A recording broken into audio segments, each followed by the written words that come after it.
Bonjour à tous. Alors, je m'excuse déjà de ne pas être présent avec vous c'est toujours moins sympathique d'être à un ordinateur de distance. Mais je vais vous présenter effectivement France Mobilité et je vais revenir un petit peu par rapport à la conclusion de la table ronde précédente, effectivement. Alors, je vais d'abord partager un petit peu l'écran en espérant que ça marche, mais j'ai cru voir que ça marchait tout à l'heure. Est-ce que vous voyez bien Oui, l'écran? très bien. Parfait. Ouais. Donc l'idée, c'est de vous présenter en fait cette cellule régionale France Mobilité. Mais avant, effectivement, parce que c'est le cœur de France Mobilité, c'est de revenir par rapport à ce qui a été évoqué sur la technologie et le mix énergétique dans la mobilité avant. C'est-à-dire qu'au sein de France Mobilité, qui est issu du dispositif de la loi d'orientation des mobilités, la préoccupation, c'est essentiellement les territoires ruraux. Ça, c'est un point important. Territoires ruraux et périurbains pour la simple et bonne raison qu'en milieu urbain, il y a déjà des solutions pour éviter de se passer de la voiture et réduire cette dépendance à la voiture avec les transports en commun qui sont assez fortement développés dans les milieux urbains, même si la crise sanitaire a fait que l'utilisation des transports en commun a un petit peu diminué et il faut redonner confiance aux transports en commun. Et puis l'autre solution qui se développe fortement également suite à la crise sanitaire et qui est assez facile à développer en milieu urbain, c'est le vélo. Vous voyez tous le vélo, notamment grâce au vélo électrique qui se développe. Donc on a les solutions pour favoriser et réduire l'impact de la voiture en milieu urbain. Ça, on les a. Donc c'est plutôt facile et on revient en matière de fiscalité. Les moyens financiers des collectivités pour mettre en place des politiques de mobilité en milieu urbain sont assez fortes et il y a les moyens pour agir. Par contre, en milieu rural, c'est un peu plus compliqué. Tout simplement parce que les distances s'allongent et parce que les questions de transport en commun forcément coûtent plus cher et sont moins efficaces parce qu'on ne peut pas aller de l'habitation au lieu de travail assez facilement parce qu'il y a des kilomètres et les trajets en milieu rural sont plus diversifiés qu'en milieu urbain. Donc l'idée de France Mobilité, c'est accompagner les territoires et surtout les territoires ruraux à développer des nouvelles solutions de mobilité. Et je crois que cette journée aussi d'aujourd'hui d'Ormimob, c'est bien un résumé de ce qu'essaye de faire France Mobilité. C'est vraiment de soutenir les solutions innovantes de mobilité dans les territoires. Et donc, c'est suite à la loi d'orientation des mobilités qui est issue cette cellule régionale France Mobilité, le dispositif France Mobilité. Qu'est-ce que c'est? Alors, on va peut-être revenir avant. Tout simplement, France Mobilité, c'est l'union des forces entre le ministère chargé des Transports, le CEREMA et la Banque des Territoires et l'ADEME pour aider les territoires et notamment les territoires ruraux à imaginer d'autres solutions de mobilité pour se passer de la dépendance à la voiture. Pour rappel, au niveau du calendrier, la loi d'orientation des mobilités est sortie à peu près au moment de la crise des Gilets jaunes. Et la crise des Gilets jaunes qui provenait essentiellement du prix de l'énergie et des carburants. Donc, on était dans cette logique-là. Et les objectifs de cette cellule France Mobilité, c'est créer une communauté d'acteurs autour du noyau des 4 principaux institutions que je vous ai citées et de l'animer. Sachant que déjà, avec le conseil régional, il y a un réseau de nouvelles mobilités qui existe, qui a un espace collaboratif réseauterre qui est porté par le conseil régional et il y a 200 structures, que ce soit des collectivités, des entreprises, des associations qui adhèrent à ce réseau des nouvelles mobilités. Après, le deuxième objectif, c'est faciliter les expérimentations et le passage à plus grande échelle. Et je terminerai mon intervention là-dessus en citant les différents appels à projets qu'on accompagne et qui sont diffusés depuis maintenant 4-5 ans pour accompagner les projets d'expérimentation des nouvelles mobilités, surtout en territoire ruraux. Et après, on est plutôt dans une logique de déployer les solutions innovantes pour tous et dans tous les territoires. Donc, on est dans une logique de communication, capitalisation, valorisation de ces expérimentations pour donner envie aux autres territoires d'agir. Et pour réussir à atteindre ces objectifs, l'objectif, c'est d'animer un écosystème régional de la mobilité. Donc, avec l'Adréal, le CEREMA, la Banque des Territoires et l'ADEME, on se réunit assez régulièrement. Notre événement de lancement a eu lieu à Saint-Flour. Marc, il y a maintenant 2 ans Marc, pour développer un petit peu et pour commencer à lancer cette communauté, cet écosystème régional en partenariat, en cohérence avec le conseil régional, puisque le conseil régional était présent à Saint-Flour aussi, et on a beaucoup échangé pour voir comment développer ces nouvelles mobilités. Marc, excuse-moi. Oui, C'est juste, si tu es en train de passer des slides, là, je ne sais pas, mais on les voit pas là. On voit le programme Orbimobs, qui est une très bonne, quelque chose de très intéressant, mais je pense que c'est pas ça que tu es en train de passer. ah, d'accord, alors je me suis juste trompé d'écran peut-être à présenter. Je suis désolé. Je vais arrêter et je vais...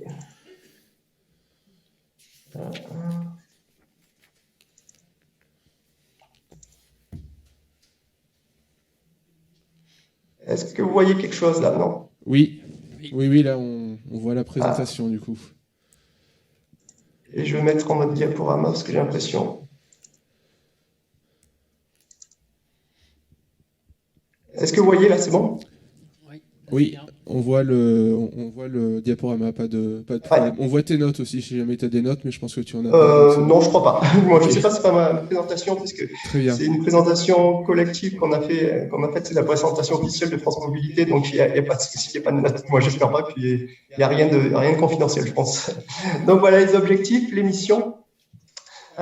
Donc c'était, attendez, parce que j'ai plein de choses sur mon écran. Voilà. Donc c'était animer l'écosystème régional de la mobilité.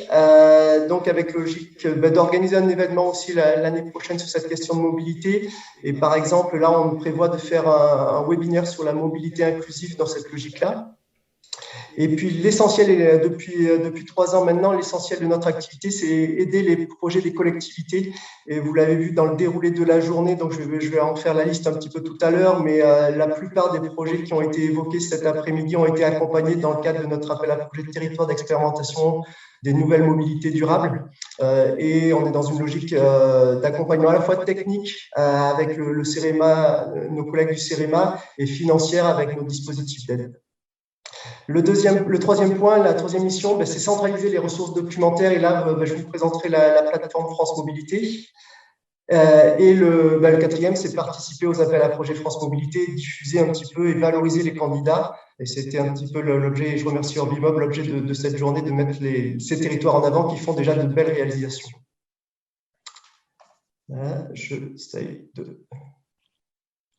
Alors voilà, la cellule régionale France Mobilité, c'est tout simplement une passerelle entre ces 4 organismes qui unissent leurs forces pour diffuser de l'information aux collectivités.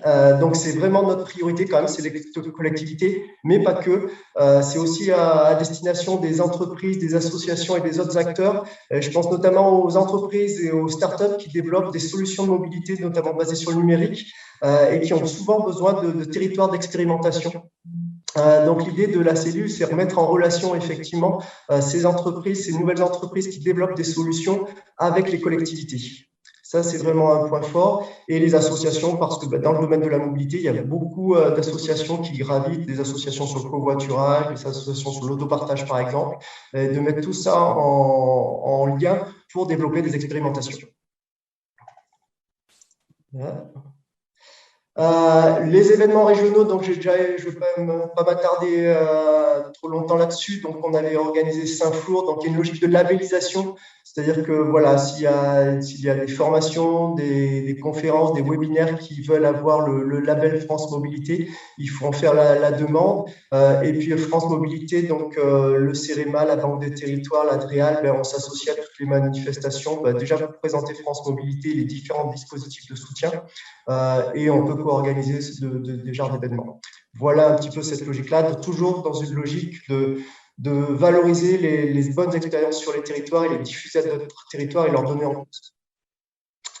On a un appui technique, alors c'est plutôt porté par le CEREMA.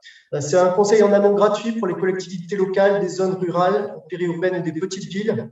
Donc voilà, la collectivité sollicite la cellule et on essaye de répondre le plus rapidement aux questions qu'elle se pose et en étudiant un petit peu, ça peut être en relisant les cahiers des charges que la collectivité s'apprête à lancer, notamment par rapport au plan de mobilité simplifié, ce genre de choses. Et puis on les accompagne par rapport s'ils ont une idée. L'idée, c'est de traduire leur idée en projet. notamment en les orientant sur les bons dispositifs et dans leur donnant des exemples de collectivités qui ont déjà réalisé ces projets. On est vraiment dans cette logique-là. Après, par rapport à la capitalisation des ressources, j'espère que vous connaissez tous la plateforme France Mobilité, où vous voyez toutes les informations que vous pouvez trouver, notamment avec des actualités en région. C'est-à-dire qu'on a une page dédiée à la région Auvergne-Rhône-Alpes sur laquelle vous pouvez trouver un petit peu toutes les formations, tous les webinaires, toutes les études et les documents ressources. C'est alimenté régulièrement, notamment par nos amis du CRMA. Donc voilà un petit peu cette base documentaire que vous pouvez aller consulter assez régulièrement parce qu'elle est enrichie de jour en jour. Et après, là, je me tendrai un petit peu plus sur cette logique-là. C'est quand même comment passer à l'action pour les collectivités. Avec les 4 grands appels à projets, alors je pense qu'il y a déjà eu une conférence sur la question de la mobilité en montagne, mais je vais reprendre dans l'ordre chronologique. C'est l'appel à projet du ministère de l'écologie sur l'appel à projet Fonds mobilité, activité et continuité cyclable. Donc, il y a une grosse réussite puisque Pierre Hulherm de l'Adréal est en train d'instruire les dossiers. Il y a un certain nombre de dossiers, je pense qu'il y a plus d'une soixantaine de dossiers déposés pour financer des infrastructures pour le développement des infrastructures des bandes cyclables, des pistes cyclables et notamment le franchissement des discontinuités. Dans la même logique, alors je vais peut-être revenir sur l'appel à projet Avélo 2. Et comme son nom le précise, il y a eu un Avélo 1. Donc là, on est vraiment dans la logique comment développer le vélo sur l'écosystème vélo. Et quand on parle de système vélo, il y a 3 choses importantes à travailler. Il y a les infrastructures, donc je viens d'évoquer le fonds mobilité active, continuité cyclable, mais il y a aussi les cyclistes. Donc ça, il faut qu'il y ait des cyclistes et il faut qu'il y ait des vélos. Et les cyclistes, comment on va chercher les cyclistes pour développer le vélo? Il faut communiquer, sensibiliser, donner confiance aux gens pour prendre leur vélo, pour faire leur déplacement du quotidien. Et après, les vélos, c'est toute la question des services vélos. Donc je pense que dans toutes les métropoles, vous voyez maintenant des vélos en libre service. Il y a des prêts de location longue durée de vélos à assistance électrique. Il y a des chèques vélos. Donc tous ces services qui sont mis à disposition des collectivités peuvent être accompagnés dans l'appel à projet Avélo, qui est basé sur un dispositif des certificats d'économie d'énergie, donc sous le contrôle de la Direction générale de l'énergie et du climat, mais qui est financé par les obligés. Donc, si vous êtes des connaisseurs du dispositif des certificats d'économie d'énergie, effectivement, c'est les fournisseurs d'énergie qui contribuent à vendre des économies d'énergie. Dans cette logique-là. Et donc, ce projet est financé par, alors je ne sais plus exactement, mais 5 ou 6 distributeurs de produits pétroliers essentiellement de mémoire. Voilà cette logique-là. Et Avélo 1, donc, en 2019, a récompensé 22 territoires qui se sont lancés dans une politique cyclable. Ces 22 territoires, on les a réunis pour la 5e fois la semaine dernière à Eure dans la Drôme pour échanger sur les bonnes pratiques en matière de mobilité cyclable. Voilà un petit peu cette logique-là où on accompagne techniquement, financièrement et on met en réseau ces territoires pour qu'ils échangent sur les bonnes pratiques. Et en précisant aussi, cette journée à Eure était pour anticiper les 2 jours qu'a organisé l'association Vélo et Territoire des collectivités qui portent des politiques cyclables à Privas le 7 et 8 octobre dernier. Donc, qui a mobilisé beaucoup de monde. Et donc, dans Avélo 2, la clôture a eu lieu au mois de juin. Et je ne sais pas si vous avez suivi dans la presse, mais on a 28 lauréats en Auvergne-Rhône-Alpes 28 territoires lauréats qui vont se lancer dans la mise en place d'une politique cyclable, sachant que l'objectif du programme des certificats d'économie d'énergie Avélo, c'est au niveau national d'accompagner 400 territoires. Donc, on en a 22 plus 28, on en a déjà 50 en Auvergne-Rhône-Alpes et on a prévu d'en accompagner une vingtaine de plus en 2023. Et l'appel à projet va être relancé sans tarder. Après, pour 2 autres appels à projets qui sont dans la même logique, c'est les territoires d'expérimentation des nouvelles mobilités durables. Donc, ça fait partie des outils de France Mobilité, sachant qu'en Auvergne-Rhône-Alpes, on avait Auramob, Auvergne-Rhône-Alpes Mobilité, un appel à projet plutôt régional, mais dont les premiers lauréats ont été récompensé en 2013. Donc voilà, ça fait quelques années déjà qu'on accompagne ce type de projet. Et là, on est vraiment sur l'expérimentation de nouvelles mobilités durables.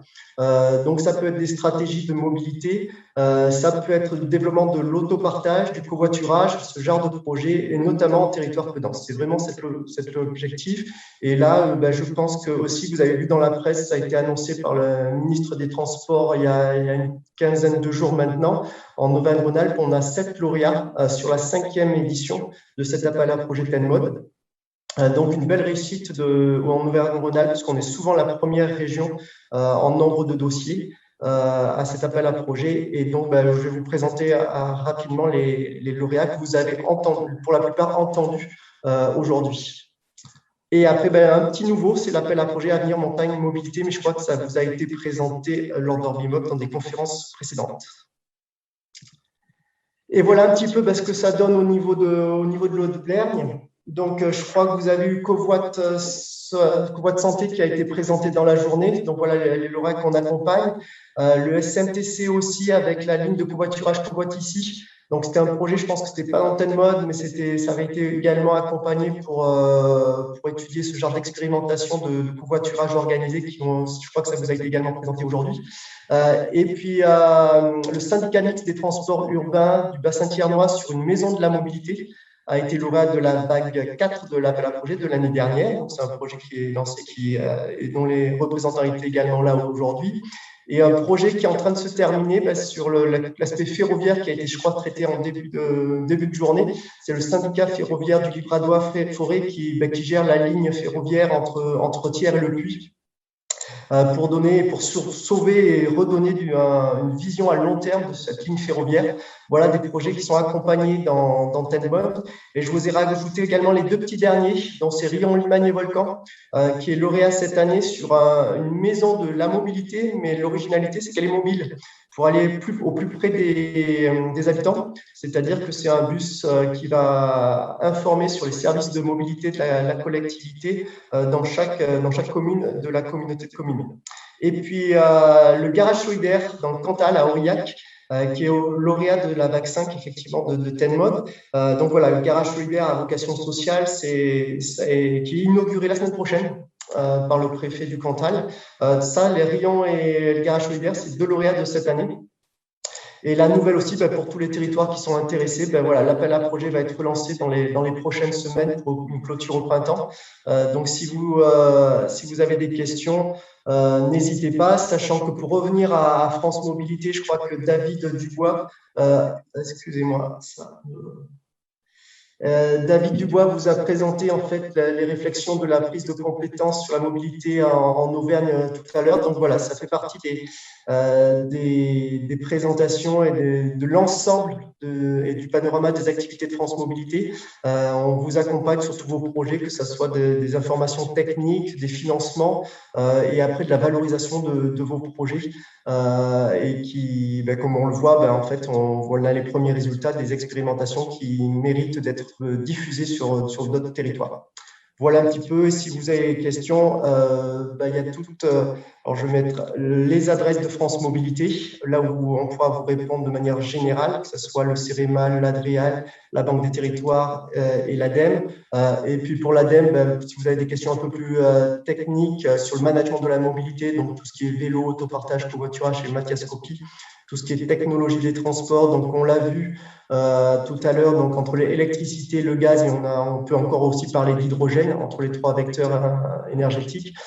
C'est Anne-Sophie Vance qui peut répondre à vos questions. La question de la qualité de l'air qui concerne peut-être plutôt les territoires urbains et notamment les zones en plan de protection de l'atmosphère, c'est Elsa Thomasson et moi-même pour des questions un peu plus générales, sachant qu'effectivement, dans la logique de mobilité, et notamment mobilité rurale, là, on a peu de solutions, mais toujours rappeler quand même qu'il y a, pour atteindre les objectifs en matière de neutralité carbone à l'horizon 2050, et je vous propose aussi de suivre l'actualité parce qu'on va diffuser nos scénarios Vision 2050 dans les prochains jours avec un fort volet sur la mobilité et nos propositions en matière de mobilité pour atteindre la neutralité carbone, avec toujours dans la logique la sobriété, donc éviter les déplacements et le déplacement des personnes et des marchandises, l'efficacité. Quand on prend une voiture, il vaut mieux être 4 dedans plutôt qu'à une personne, parce que rapport poids-puissance, on n'est pas bon. Une tonne de matière pour transporter 80 kg, 60 kg de personnes, c'est pas très efficace. Et après, on arrive juste à l'évolution du mix énergétique. Il faut vraiment travailler sur ces 3 axes pour atteindre les objectifs de la neutralité carbone. Voilà, je reste à votre disposition si vous avez des questions. Merci beaucoup. Est-ce qu'il y a des questions dans la salle? Alors, il est vrai que le programme de l'après-midi a été relativement dense. En tout cas, Marc, c'était extrêmement intéressant, extrêmement clair. Et merci de nous avoir redonné toutes ces informations. Il est évident que si on veut réussir ensemble des objectifs qu'on a évoqués au cours de cette journée, il y a un certain nombre de programmes sur lesquels il faut qu'on soit absolument présent, hein, et on va tout faire pour que effectivement ce soit bien le cas. Question. Peut-être en précision aussi, j'ai évoqué que les aspects des appels à projets territoriaux, donc essentiellement pour accompagner les collectivités. Mais quand j'ai fait une recherche en début de semaine pour répondre à la question quels sont les dispositifs de l'ADEME sur le transport et la mobilité, en Auvergne-Rhône-Alpes, j'en ai identifié 8 ADEME. Donc il y a ceux que je viens d'évoquer, sachant que sur la technologie des transports, il y en a beaucoup, notamment au niveau des investissements d'avenir, où il y a, qui concerne plutôt les infrastructures de recherche et les entreprises pour faire de l'innovation. Donc, il y a l'appel à projet investissement d'avenir sur la décarbonation du système ferroviaire. Il y a sur les carburants aéronautiques aussi. Sur l'hydrogène, je pense sur les briques technologiques en matière d'hydrogène. Ces appels à projets des investissements d'avenir, où on est sur des projets de plusieurs millions, plutôt portés par des consortiums, entreprises, recherche. Après, au niveau plus régional, on a Auratrans qui va être lancé dans les prochains jours. Donc, c'est pour des études et des expérimentations sur la technologie de transport. Donc, en général, on accompagne 5 projets par an, et notamment là, celui qui fait référence, c'est du rétrofit, comment on passe d'un bus diesel à un bus GNV, par exemple. Sachant que la question du rétrofit, c'est une question qui anime beaucoup le secteur industriel et de la recherche. Tout à fait. Voilà, et donc je vous conseille de consulter la plateforme Agir pour la transition de l'ADEME, où vous faites un filtre Auvergne-Rhône-Alpes, transport et mobilité, entreprise ou collectivité, suivant la structure que vous êtes, et vous avez l'ensemble de nos dispositifs. Voilà. Parfait, merci beaucoup. Marc, vous êtes avec nous demain matin là, pour notre réunion? Non, je suis désolé, je suis à Saint-Étienne. Bon, eh ben, c'est dommage. En tout cas, on a déjà gagné l'essentiel des informations que l'on voulait utiliser, donc merci infiniment, hein, et à très bientôt. Ah pardon, excusez-moi. Merci beaucoup. Venez parce qu'effectivement. Reste Marc, il y a une question pour toi. Oui, bonjour, j'ai une question. Tout à l'heure, quand j'intervenais, je disais qu'il y avait plein de programmes qui se passaient, et tout à l'heure, on avait une présentation de l'ANCT sur le pôle massif central. Et du coup, j'ai une question sur comment est-ce que vous vous articulez. Est-ce que c'est articulé? Comment ça s'articule pour éclairer ma vision? Avec la LCT, c'est ça? Oui.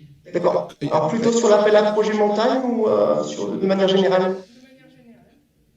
De manière générale, oui, effectivement. Donc tu as une demi-heure de réponse. Non, ça peut aller assez vite parce qu'on a quand même...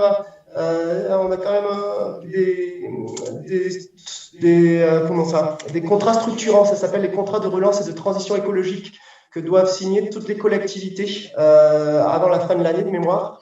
Et dans ces contrats de relance et de transition écologique, en fait, l'idée, c'est d'apporter le maximum d'ingénierie au territoire sur l'ensemble des thématiques dont la mobilité fait partie. Donc, c'est plutôt piloté par l'ANCT. Mais on retrouve également le CEREMA, la Banque des Territoires, l'ADRIAL. Et l'idée, c'est vraiment d'apporter du conseil à tous ces territoires, notamment les territoires ruraux. Et donc, on échange notamment dans les comités de cohérence départementale qui sont animés par les préfets par rapport à tous nos dispositifs. Voilà. Et on essaye de trouver de la cohérence par rapport à ces dispositifs. Alors, je ne sais pas si j'ai répondu à la question rapidement, mais j'espère. En tout cas, on a des relations assez régulières avec tous ces organismes qui apportent de l'ingénierie, sachant qu'on essaye de la structurer. Et de manière générale, on travaille très fortement avec le conseil régional et la DREAL dans ce qu'on appelle les communautés régionales de travail, qui sont déclinées suivant différentes thématiques. Donc, France Mobilité pour la mobilité, mais il y a aussi la communauté régionale de travail, DREAL, conseil régional ADEME pour les territoires, pour la qualité de l'air, pour la rénovation énergétique des bâtiments, voilà, toutes ces communautés régionales de travail. Voilà une réponse au sens large qui dépasse un petit peu la question de la mobilité, mais on essaye de travailler ensemble. C'est vraiment cette logique-là, et je crois que pour atteindre les objectifs de la neutralité carbone, il faut qu'on travaille ensemble.